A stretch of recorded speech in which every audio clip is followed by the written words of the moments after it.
Mans mērķis ir vienmēr bijis skaidrs – valsts attīstība, cilvēku labklājība un drošība, lai mūsu bērni novērtētu savas mājas, savu valsti, Latviju. Partijas un koalīcijas mainās, bet Latvija paliek. Mūsu cilvēki paliek šeit. Šobrīd politiskā greizsirdība un šauras partiju intereses ir ņēmušas virsroku pār atbildību. Redzot spēcīgu profesionālu kandidātu aizsardzības ministra amatam, politiskie tukšrunātāji izvēlējās nevis risinājumu, bet krīzi, valdības krīzi. Tāpēc es paziņoju, ka atkāpjos no ministra prezidenta amata. Tas nav viegls lēmums, bet tas ir godīgs lēmums šajā situācijā. Es atkāpjos, bet es nepadodos, un es neaizeju. Solījums, kurus esmu devusi Latvijas cilvēkiem, visiem, ar kuriem mēs kopā Doma laukumā aizstāvējām Eiropas vērtības, es un jaunā vienotība turpināsim pildīt. Mana prioritāte paliek nemainīga – Latvijas drošība, cilvēku labklājība un arī mūsu kopīga valsts nākotne. Paldies jums, paldies par darbu kopā, lai Dievs svētī Latviju. Paldies, paldies, paldies.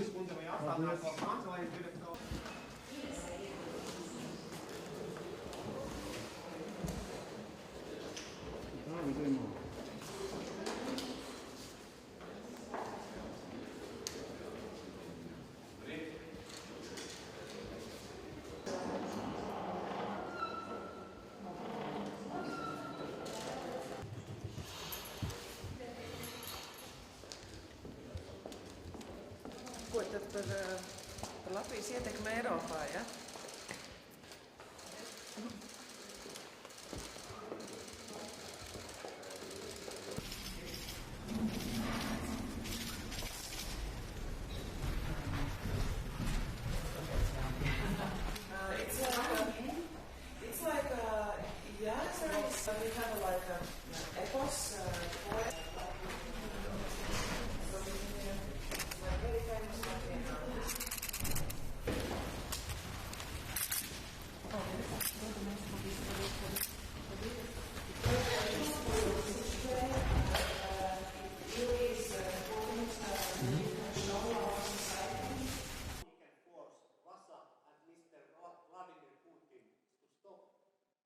With recent attacks to Ukraine, which has been very serious, we as well need to discuss how we can develop our drone capabilities. Yeah, okay, I will give this to somebody.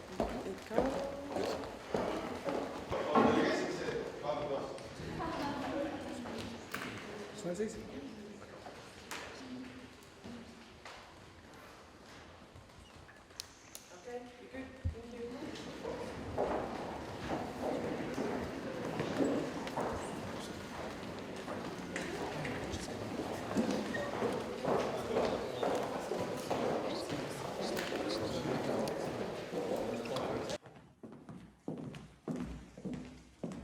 Sveicināti godātie žurnālisti. Noslēdzās mūsu kārtē